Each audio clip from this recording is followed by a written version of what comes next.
आलू भजा तो आपण मैंने समस्ते तैयारी करते कारण यहाँ गोटे कमन रेसिपी और छोटू बड़ समस्त को आलू भजा खावाई बहुत पसंद। अति साधारण भाव तैयारी होता आलू भजा तो समस्त को खावाई बहुत पसंद। बेले बेले कौन हुए से सिंपल जिनस को टिके डिफरेंट वे बनईदे तार टेस्टा बहुत बढ़ी जाए। ये उपाय आलू भजा थे बनईकि देखूँ निश्चय आपण मानक बहुत पसंद आसो। परोटा रुटी भात सबुति आप खाईपारे निहाती भाव में ट्राए करेंगे। से वीडियो को एंड जाए देखूँ। रेसिपी पसंद आसे प्लीज़ वीडियो को लाइक शेयर करदे। चैनल नुआ थे सब्सक्राइब करने। फेसबुक पेज रे देखुले निश्चित भाव में फॉलो करनी। चलतु स्टार्ट करवा आज रेसिपी। आलू भजा तैयारी करने ये मो मीडियम साइज्र आलू 6टा नहीं तार चोपा बाहर करनवा ताकू भल भाव में क्लीन कलापर ये गोल गोल करके आम काटी नवा। आलू काटिला बेले या अधिक पतला कर काटबेनि नहले आलू जिते भाजबे ना सीझा भितर आलूटा मिसीज। एमती टिके मोटा रखिकी काटबे हेले आलू भजा एकदम परफेक्ट तैयारी हम। आलू काटी सारा पर या आम 2 ରୁ 3 थर भल भाव में धोई नवा कारण आलू रे अधिक परिमाण रे स्टार्च थाए। जदि स्टार्च ए रही आलू सीझा भितर ना आलूटा लगी लगी जाए माने चिपकी जाए।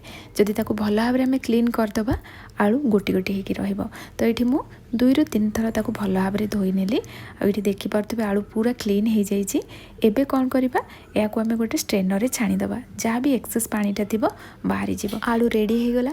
एबे चलतु या आम भाजिबा। से मुझे कड़े गरम कर एथिरे सोरिष तेल ऐड करवा। आलू भजा सोरिष तेल ने टेस्ट बहुत बढ़िया आसो। आ तेलर मात्रा ना आपण हिसाब से आप कम अधिक रखिपारे। एबे तेल को धुआं आसवा जाए गरम करना। तेल गरम है गैस रो फ्लेम लो करवा और एथिरे पंचफुटण ऐड करवा। एठी मु गोटे छोट चामच पंचफुटण ऐड कली जहाँफल बजार ना फ्लेवरटा बहुत बढ़िया आसो। ता सहित 3टा सुखिला लंका 8-10 कला रसुण को छोट छोट काटिकी आम ऐड करवा। अल्प हेंगु दबा। सबू जिनस को लो फ्लेम रे किछि सेकेंड पे भाजीदबा। रसुणर कलर एबे आम चेंज करवानी हल्का जस्ट भाजी हम। एथिरे आम गोटे मीडियम साइज्र पियाज को छोट छोट पीस रे काटिकी ऐड करवा। पियाज पकईला पर ये गैस रो फ्लेम मीडियम करदेली और पियाज को मध्य हल्का आम भाजीबा कारण आलू भाजी हवा भितर ना पियाज रसुण ये सब जिनस बहुत बढ़िया से भाजी हो। ये आम आलू पकईला पर गैस रो फ्लेम हाई रखिकी भाजीबा ना से प्रथम ये सब जिनस को अधिक आम भाजीबानी। तो पियाज हल्का टे सॉफ्ट हो गला मुझे आलू पकईदेली। एबे गैस रो फ्लेम हाई रखा और हाई फ्लेम रे कंटिन्यूअसली आम आलू को मिक्स करवा 1 ରୁ 1.5 मिनिट जाए। ये आलू हल्का भाजी है या मु कभर लगे किंतु गैस रो फ्लेम लो बिल्कुल भी करवानी। एमती हाई फ्लेम रे ही या आम भाजवा हेले आलू रे बहुत बढ़िया कलर आसवा सहित आलू भी परफेक्ट सीझ। जदि लो फ्लेम करदे एमती कभर लगेदेवे आलू रे जो ब्राउन कलरटा आसवा कथा बिल्कुल भी आसबनी। आलू जल्दी सीझीज ता सहित लास्ट जिते आलू भाजी होना यहाँ खंड खंड होमती गोल होगी रही। से प्रथम गैस रो फ्लेम बिल्कुल भी लो करें एमती हाई फ्लेम रे ही ताकू आम भाजवा। जेहेतु हाई फ्लेम रे भाजुंट किछि सेकेंड गैप रे ही कभर ओपन करके आम चलाउवा ना तलू लगिज आलूटा। तो ये देखो आलू रे हल्का कलर पड़ी आसला। एबे आ कभर ये लगेनी 2 मिनिट पाखापाखि एमती कभर लगे भाजी थी। एमती टिके आलू सीझी आसला आम कौन करवा ये स्वाद अनुसार लुण देदबा ता सहित हलदी गुंड और भल कलर पाई ये Kashmiri red chilli powder add करुच्ची। राग पाई आगो को आम कंचा लंका व्यवहार करवा और गोलमरिच यूज करवा से मुझे राग लंका गुंड यूज करनी। तो ये सब जिनस पकईला सब जिनस को आम भल भाव में मिक्स करनवा और ये गैस रो फ्लेम एबे मीडियम रखिली। एबे आम ये गोटे मीडियम साइज्र टमाटो को छोट छोट पीस रे काटिके ऐड करवा और सब जिनस को भल भाव में मिक्स करनवा। ये मु मीडियम फ्लेम रे या आउ किछ समय कभर करदेली जहाँफल आलूटा बहुत बढ़िया से सीझीज।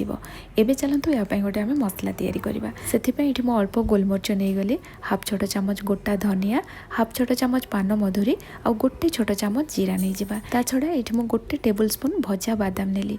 ये बादाम को मु पूर्वर भाजी थी और यार चोपा बाहर कर नहीं तथापि ये सब जिनस सहित मुझे सेकेंड या भाजी नेबी। आठी ना ये सब जिनस को जो आम भाजवा हल्का उषुम रे आम भाजवा जमी हाथ में या आम धरी पार्थवा। तो ये सब जिनस भाजी है या ठंडा हाँपाई छाड़ी देती। एबे या आम ग्राइंडर जार ऐड करवा और ये मु ब्लैक सल्ट अल्प ऐड कली। ब्लैक सल्ट देले ना यार टेस्ट बहुत बढ़िया आसीबो। एबे सब जिंस को आमे ग्राइंडिंग करके नहीं आसीबा जेहेतु एथिरे बादाम अछि सेथिबे टिके रही रही ग्राइंडिंग करिवे हेले एटा बहुत बढ़िया से गुंड हो जिवो। तो एठी देखंतु आमर गुंडटा रेडी हो जाइए।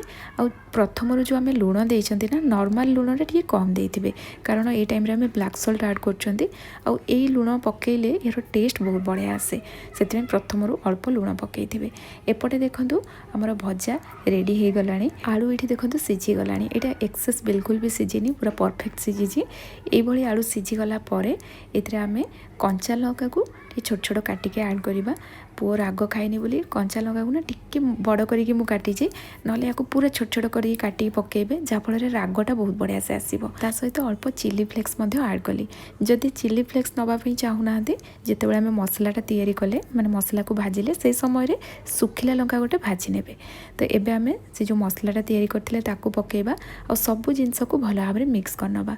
ए मसला पकेला परे गोटे मिनिट ताको एमती मु मिक्स करथिले तापर गैस रो फ्लेम बंद कर दबा।